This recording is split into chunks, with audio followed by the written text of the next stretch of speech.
Welcome back to the BamaOnLine Podcast. Travis Reier, senior analyst for BOL, back with you on the show. We've got a fun one lined up for you on this Monday afternoon. A longtime pal of mine, Jimmy Stein. After all these years, Jimmy, I mean, what has it been, like 25, 30 years that we've interacted with one another? I think I remember the first time we met in person, Travis. I think was at an Alabama-Mississippi high school all-star practice at Mobile. Murphy High School in Mobile. And gosh, I hesitate to guess the year. It was around maybe Tyler Watts-ish.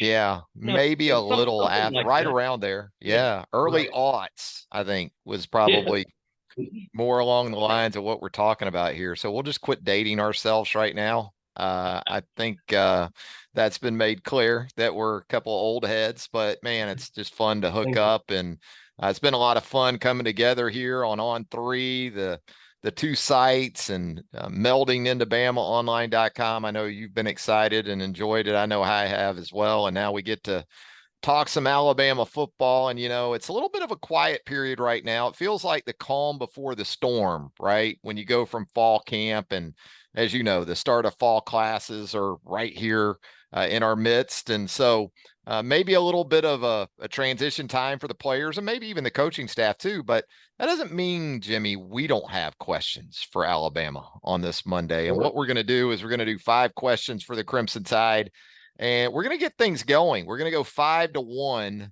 And what I'm going to start with, Jimmy, is at number 5. Who are the primary players in the defensive backfield as we start to look ahead to Middle Tennessee, in your opinion? We'll chop that up. What do you think? Who are your primary guys right now in that area? I think there's three that you can absolutely just chisel into the rock, in terms of guessing what it's going to look like. And those three are, of course, Kool-Aid McKinstry might be the best cornerback in college football. Malachi Moore, who's basically, entering year 4 of being a starter. They're not going to take that experience in the Alabama system and scheme off the field. And Caleb Downs has been a starter since early in spring, started with the ones on A-Day. He was with the ones the first day of camp. He was with the ones day 3 of camp at the open practice, with the ones, of course, in both scrimmages. So I think Caleb Downs is clearly a one. Now, I think all the other spots are not iffy, but a lot of competition, Travis, for those spots. I think a guy like, for instance, Jalen Key and Trey Amos have showed up competing for spots, not just depth. They're competing for spots. Terrion Arnold is a returning starter at corner. I would have, etched him into the rock too, but I think Trey Amos has showed up and pushed him. So I'm a little more hesitant. I'm more writing that down in pencil. But Yeah. I think those are the guys: Jalen Key, Trey Amos, Terrion Arnold. I think they're all probables. Devontae Smith, you would throw in there too as a maybe. But those three that I led off with, Travis, you can't put together the defensive backfield without starting with Kool-Aid, Downs, and Malachi Moore. Yeah, I only have 9 guys in mind. That's all, Jimmy. Just 9. Okay, okay, okay. But I do feel like there are 5 that I have pretty much at the top of that list, and you hit on them. Kool-Aid, Caleb Downs. I still have Terry and Arnold as a top 5 guy. Um, Malachi Moore and Trey Amos, because I'm right there with you in terms of the impact he's made, and not just in terms of what he can do at corner, but the flexibility he can provide them with Terrion if they want to play him at the star. But there are some wild cards in all this. You said it: Jalen Key, Devontae Smith, Earl Little the second. I mean, Right. the guy we were talking about as a starter back in the spring. Even Christian Story is a veteran. He's a guy that you're going to keep on what they used to call the upper field, I think, as far as repping him and keeping him in that mix. So just 9 guys for me. But as you know, you go from the base, which we really don't see much of anymore. There's so much nickel, so much 5 defensive backs. So you start outlining some scenarios in the nickel and the dime, and Kool-Aid, obviously a fixture. I'm with you on Downs, regardless of the package, but the moving pieces that I think are still possibilities in the nickel and the dime, whether it's Malachi maybe playing star, or maybe it's Terry and Arnold, Trey Amos on the field potentially in the nickel and the dime. I think we have an idea of the 5 or 6 or 7, maybe even guys that are in that mix, but still some things to sort out or figure out from the media and fan perspective for those packages when Alabama gets things going against MTSU. Yeah, the recruiting has been incredible. When you consider that just in the most recent NFL draft, you lose 3 guys from the safety room to the draft. Brian Branch was with the safeties at practice, but you also lose Jordan Battle and DeMarco Helms. You lose Eli Ricks as an undrafted free agent. You lose Kyrie Jackson, the portal. All these guys who had been, significant players a year ago, they're gone. And we're talking about 9 guys that, Yeah. that are kind of fighting over these 6 spots. And that recruiting is just incredible that you could lose that many and still have this many strong candidates to be first team players. But you're right, Travis, whether you're in regular with 4, nickel with 5, or dime with 6, there's more than 6 candidates for these spots, even late in camp or now with camp ending. So still some competition. I wouldn't be surprised if the first couple of games we saw more than those 6, because we did a year ago with Terrion Arnold, Kyrie Jackson, and Eli Ricks all basically playing a little musical chairs with that second corner spot. I wouldn't be surprised to see something like that again. Yeah, I like where Alabama's at a good bit more at corner going into this season than I did a year ago. Simply because the experience Terrion Arnold got. Trey Amos looks to be a big time hit from the transfer portal. I think Jalen Key also at the safety position, but it will be interesting from package to package to see, are they corner heavy and maybe some looks? Do they go with 3 corner types and nickel and dime? Or are they continuing to be really safety heavy, something they've been? As you outlined there with the talent that moved on to the National Football League. Hey, let's get into question number 4. Jimmy, will it be a by committee approach at both running back and wide receiver, in your opinion, during the upcoming season? I think so. Running, I think it's 2 different situations, but it's sort of a same result. The situational running backs are really good because I think you got 4, and we'll probably find out during the season, 5 guys who could play and be productive in big time SEC football. I think you have to do it by committee in the sense of you don't want to rob carries or touches from any of them. You want to give Roydell and Jace their senior year shots, right? But you also can't deny the talent that a Jam Miller and Justice Haynes bring to the table. I'm not going to be surprised, Travis, if by the end of the season, when we look back and count up the carries and the touches, if those first 4 running backs that I just went over, if they all have somewhat equal carries and touches, just simply because you may start out the year heavy with your veterans. Jace McClellan and Roydell Williams might see a lot of them first couple games, but maybe in November, maybe there's a bigger share that's been earned by Justice Haynes and Jam Miller, and it all sort of evens out over the course of the season. But that's absolutely a committee to me. At wide receiver, I think it's almost a committee because to this point, no one has stepped up and proven to be a wide receiver 1. Or in 2021, when you had 2 guys like Jamison Williams and Mechie that kind of hogged all the catches. They both had 1,000-yard seasons. You won't see that out of this group. I think you're going to have to spread it around because not one guy has stepped up. But the good news is, for as much distress as there's been about the receivers in the last few days with the fan base, I'm still high on maybe even more than 6 of these guys. I think Ja'Cory Brooks and Jermaine Burton are proven to an extent. They're not proven to be great players, but they're proven to be good, productive players. I think the younger guys, Benson in his first year, Kobe Prentice, Kendrick Law coming back from a year ago, Isaiah Bond, who apparently has made strides this year. Those are the first 6 guys to me, Travis, and I like every one of them. I don't want to throw any of them back, but it would be nice if one of them sort of lurched to the forefront and said, hey, I'm the go-to guy. Throw it to me 8 or 9 times every Saturday.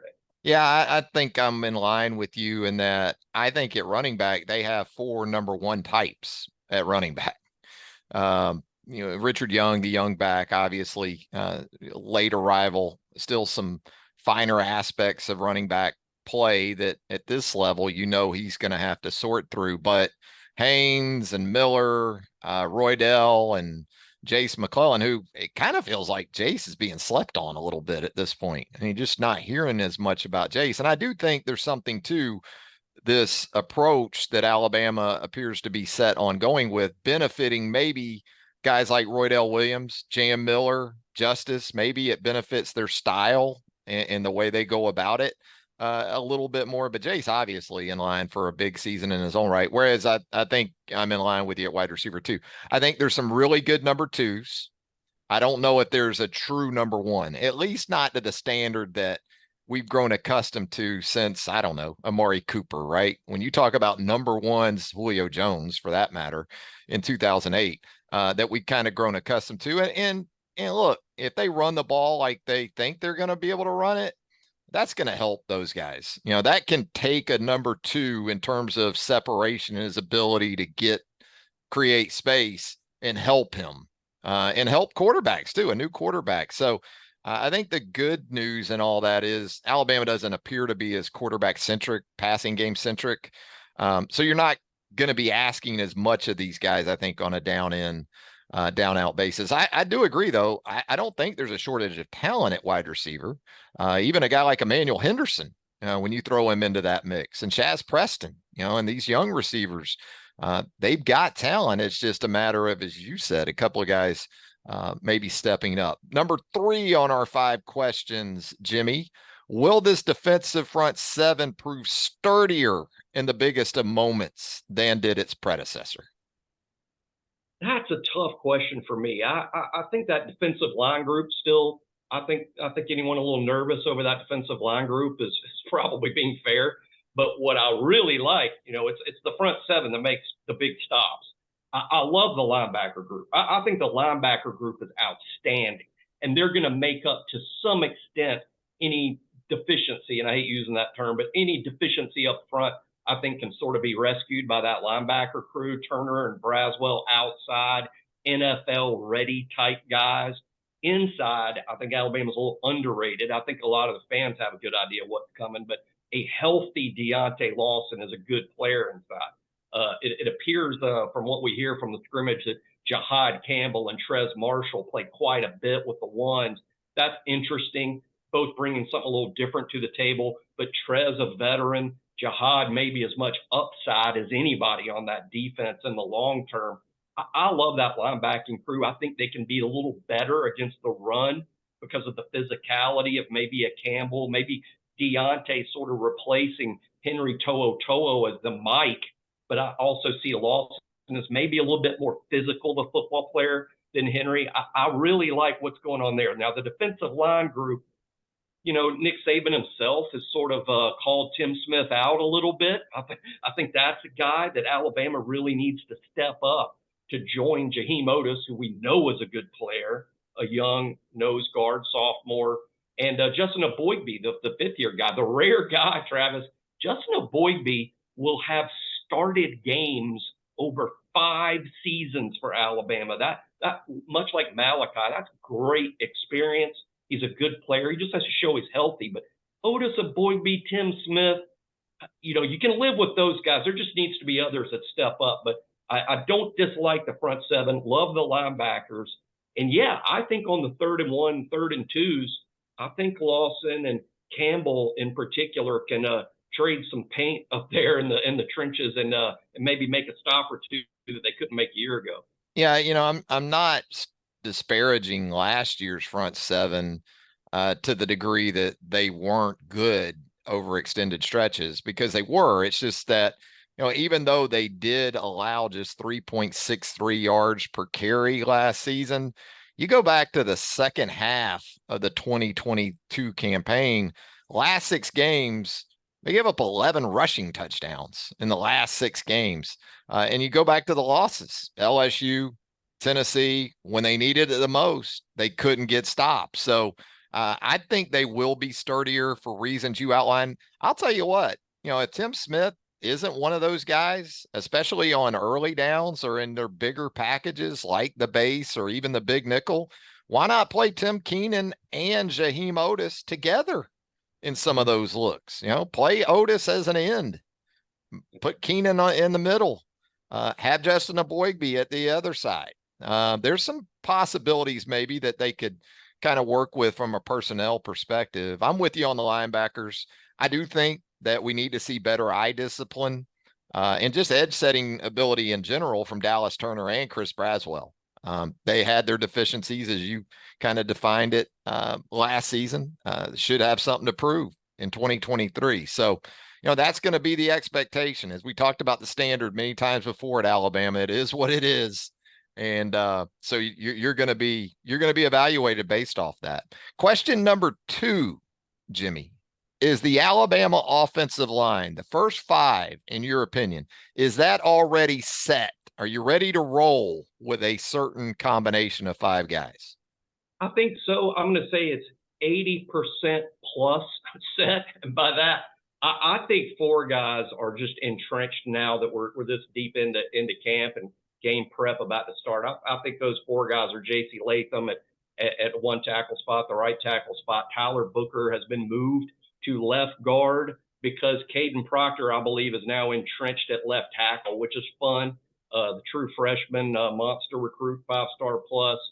He's been everything as advertised. And I think the move of Tyler Booker to the left side is all about Caden Proctor. It's about, hey, we know Proctor can get his responsibilities blocked. He's just got to make sure what his responsibilities are. And Tyler Booker, the more experienced guard, can help him with that. And I really think that's the impetus of the move from Booker from the right guard spot to the left guard spot, so he can help out the freshman at left tackle. Seth McLaughlin, of course, will be the center. I personally believe he's going to perform at a near all SEC level now in his 4th year on campus, gained a lot of good weight. He's got a lot of experience. So that's 4 spots. Right now, per the scrimmages, Darian Dalcourt is the 5th guy. I'm not going to be surprised, Travis, if Dalcourt is the guy all year. That's not going to surprise me. Again, a veteran. I think you've pointed out before, and you're writing about it, Darian Dalcourt will be his 3rd opening day start, to use a baseball phrase, his 3rd opening day start, with multiple coaches making that decision. Even going back to Doug Marrone, and then now Coach Wolford, and of course Coach Saban signing off on all of it. So they like him. I think they like him maybe more than some of the fans do. I do think, though, Travis, there's a possibility that a young player like TJ Ferguson could supplant Dalcourt as the season progresses. I'm not going to rule that out. That's why I'm saying I think it's 80% plus. I'm not ready to say that Dalcourt will be the starter for 12 games, but he might be. And if not, then I would throw Ferguson in the mix. Yeah, I think it's interesting, the dynamic between Dalcourt and Ferguson and the possibilities. And you know what? We saw Alabama rotate guys at guard last year, right? I mean, that's what we saw with Emil Ekiyor and Javion Cohen and Tyler Booker last year. Who's to say they might not roll 3 guys in there this year until they really feel great about that guy opposite Tyler Booker. And it is interesting because I understand the sentiment about Booker being next door to Caden Proctor in terms of experience and being able to help him. But, Dalcourt's a former starting center. You would think, other than Seth McLaughlin, no one knows the calls and checks and what's going on more than Darian Dalcourt. Now, perhaps the staff's taking into account that we're not totally sure Dalcourt's going to be one of the 5. We know Tyler is going to be one of the 5. So we're going to go ahead and really take a look at that. But yeah, just from a run game perspective, you have to be excited about the possibilities with this group. If you want to go with kind of extra horsepower, I guess Ferguson might be more the guy at the 1 guard position. But, here's the reality too. I mean, you got to have that extra guy ready to go at guard and tackle. And so whether it's Dalcourt or Ferguson inside, you have an injury or ineffective play to one of those 3 guys guard to guard, that guy's going to be in there. And then at tackle, we need to talk about that, because if it is Caden Proctor and J.C. Latham, is Elijah Pritchett the 3rd tackle? Is he the first tackle in if you have to go to the bench there? Or do you think even another one of these freshmen other than Caden Proctor might be able to make an impact? I think the assumption would be Pritchett, who kind of held on to starting left tackle throughout spring practice. So he's got a lot of practice field experience, not any game experience. I would think Pritchett would be the go-to guy at tackle. You can move guys around. You hate to press the apocalypse button, but if you had to, Tyler Booker spent last spring at tackle, so he's got some practice time there. He's a guy you could kick outside in an emergency. You also have the talented freshmen, Wilcom Formby, Miles McVeigh.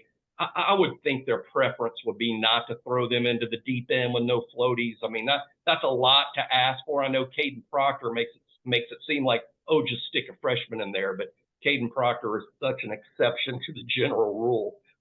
I like 7 guys, and I think you can live with 7, but if you get a rash of turned ankles, you could worry about the depth beyond those 7 in the offensive line. I think you hit on it too. That's why you cross-train so many of these guys. So whereas you look at some of the guys working inside and think they're strictly interior players, most of these guys have tackle in their background, right? Tyler Booker, as you mentioned, Olas Alinen, even Terrence Ferguson. TJ Ferguson was a high school tackle.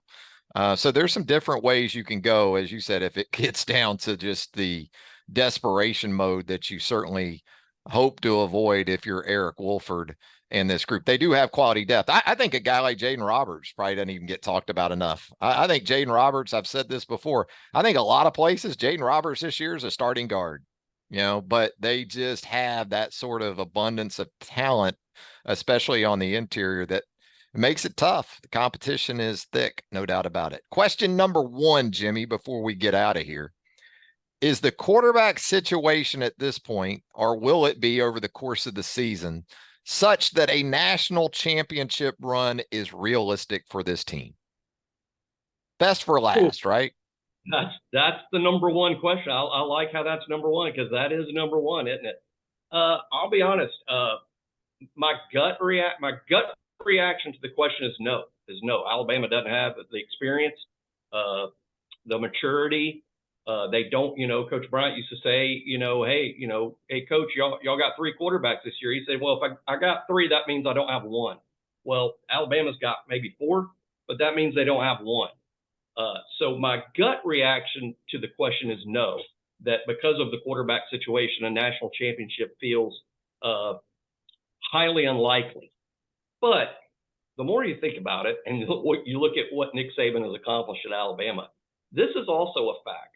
If Jalen Milroe starts that Middle Tennessee game and plays well enough to start all season long, using him as the example, but I could use Ty Simpson or Tyler Buckner or even Dylan Lonergan as the example too. But just to use Milroe as the example, I think in terms of his gifts, you're talking about a smart kid, you're talking about a highly athletic kid with a big arm.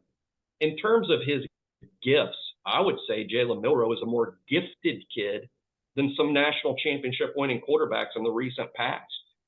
You have a Jay Barker, you have a Greg McElroy, you have a Jake Coker. I don't know that any of those guys had the natural God-given gifts that Jalen Milroe has. I would even say Blake Sims in 2014. You didn't win a national championship, but you got to the semifinal. You were 1 seed. Yeah, 1 seed with Blake Sims. Seed.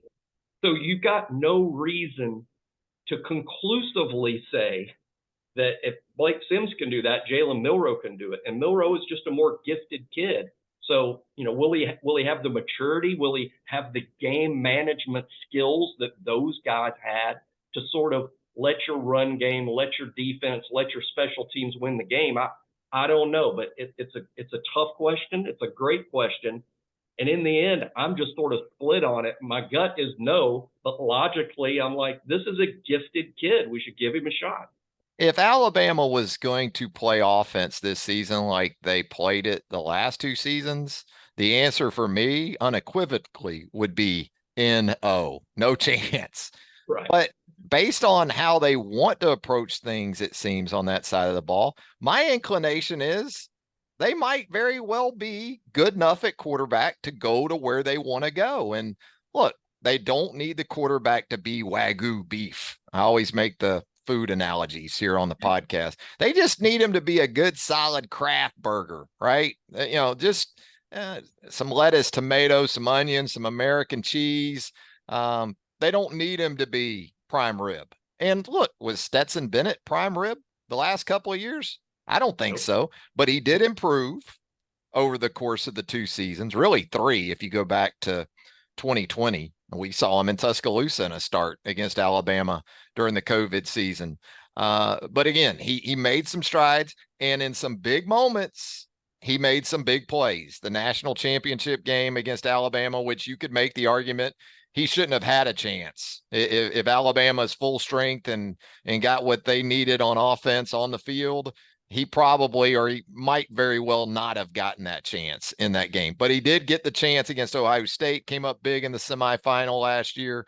So more so than just week to week Heisman worthy type performances, it's just going to be those instances that we know in 2023, no matter how well you play defense, no matter how well you kick the football, there's still going to be a couple games where you're probably going to have to score in the 30s. But for the most part, if Alabama gets back to complementary football, which means at the quarterback position, play clean, don't put the team in general into compromising positions, they can get to where they want to go, I think, with this situation. But it all is predicated on them, I think, being what they built this team towards to this point. If something happens and they're not able to kind of impose their will and be the more physical team and get off the field defensively, create turnovers in short fields, not get stellar performances from James Burnip and Will Reichert in the kicking game, all of that could go out of the window. But look, it's a brand of football we've seen work quite well for Alabama in the past, right?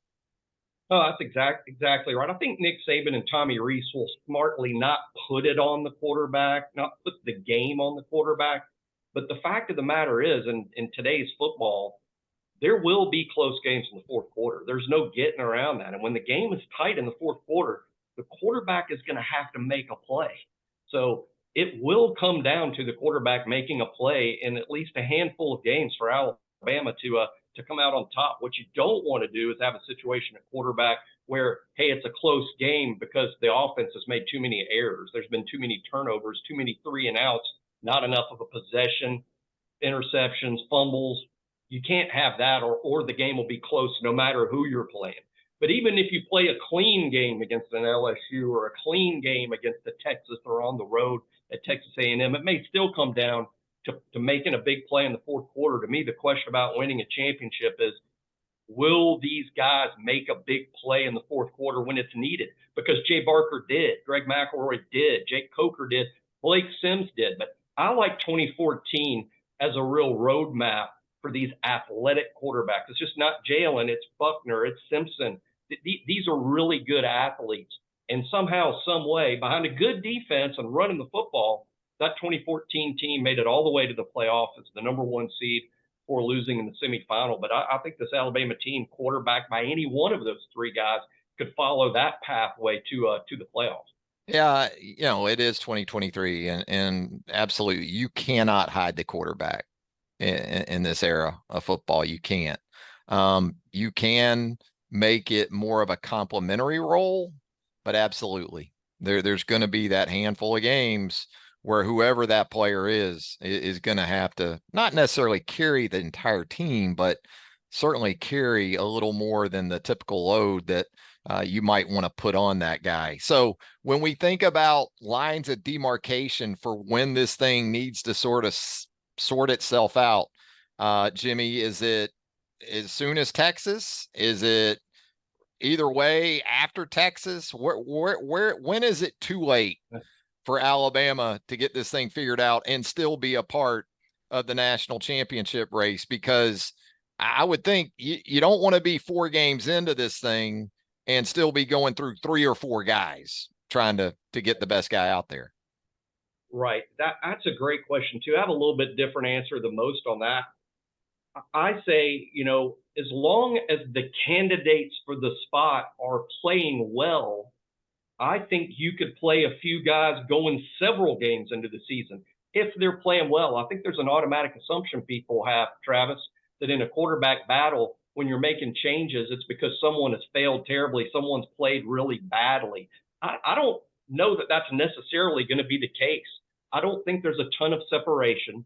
So I think they may want to look at more than just Milroe, who I fully expect to get the start against Middle Tennessee. But they may want to look at Buckner. They may want to look at Simpson. Down as we get into game 5, 6, 7, they may want to look at Lonergan, Dylan Lonergan, the true freshman, as he gains more and more knowledge of the playbook or scheme. I just don't automatically assume that they'll want to look at other guys because the starter is playing poorly. So I think as long as you're getting pretty good play out of the guys you're putting in there, that it's not 100% an emphatic statement that, hey, you must settle on one guy by game 4, by game 6. I don't think that's necessarily the case, but you better be getting good, consistent, solid play from whoever you have in there. And I don't rule that out. But personally, if I had to guess, Travis, I think they'll have a quarterback that's clearly QB1 that they've made a commitment to on that plane to Tampa before they play South Florida. I think they'll know, hey, this is the guy, but things could change after that, after even that point, honestly. Yeah, not this is Alabama, so you don't play around with games, like you don't go into Texas like, we'll play a couple guys. If we win the game, we win the game. If we lose, I know a lot of people draw the analogy to the 2015 Ole Miss situation. Alabama lost the game in Tuscaloosa that night, but identified its starting quarterback for the rest of the season in Jake Coker. That wasn't scripted. That wasn't the plan. That's just kind of how it played out. And sometimes it requires that. But I'm with you. I think by the time they go to Tampa, they need to have a good idea. And I think that it could prove out that Alabama does have more than one quarterback on this roster that can keep the train on the tracks for how they're going to play. But I think Alabama fans, for the most part, that's something they'd rather find out, Jimmy, next spring, right? And then in September of this season, or maybe even into October. Regardless, it's going to be an intriguing season. I don't know, man. When I think about seasons where there's this much open-endedness to it, to an Alabama team, I got to go back a while. And I know there's been some quarterback situations, but I'm talking about team wide too. And just some of the things we've spelled out here today. Yeah, absolutely. And again, there's been, 2016 being a good example. A guy is out there for 2 series and comes out, and then the next guy fumbles the first snap, and then he becomes one of the one of the most historic quarterbacks, not just in Alabama history, but in college football history, in Jalen Hurts. We could have something like that happen. I don't rule out, if it's fun, I don't rule out Dylan Lonergan being the quarterback for this football team. I just don't think it would happen until later in the season. I think for a true freshman, he's got to have a bigger grasp of the playbook than what he's got right now. And I don't think Milroe, Simpson, or Buckner are challenged to the point that you're panicked about getting Dylan Lonergan ready before Texas. Let me ask you this. That situation at all. Level of surprise if Tyler Buckner is the starter against South Florida in week 3. How surprised would you be by that? I would have been very surprised 2 or 3 weeks ago and less surprised now.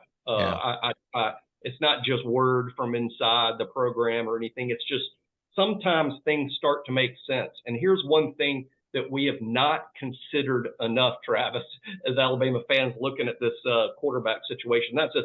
Tyler Buckner's more experienced than Jalen Milroe.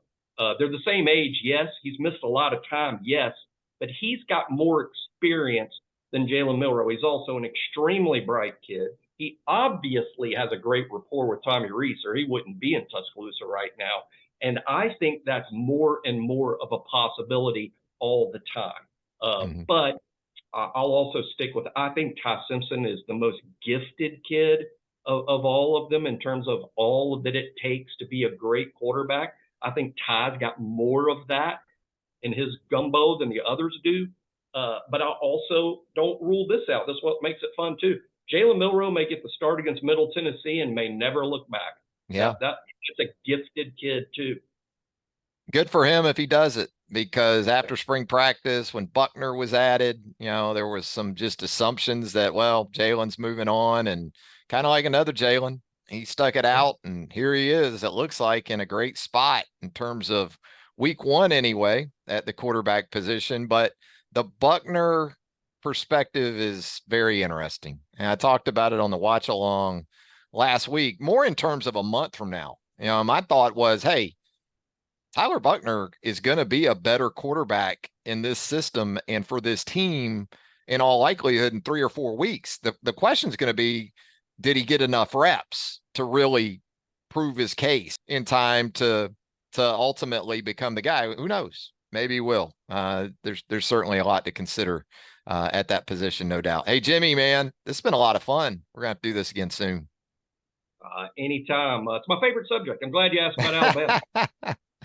Oh, you don't want to talk some golf? I got on my U.S. amateur hat for you, Nick Dunlap. Cherry Hill. Yeah. Hill. That was awesome. That was a right lot in front of Peyton Manning, he won it too, so that had to make it extra special. And beat Ohio State in the national championship. It kind of felt like that game in South Florida a few years ago, the way he boat raced the Shipley from Ohio State. But I know we both love the golf, so I had to get that in there. Of course.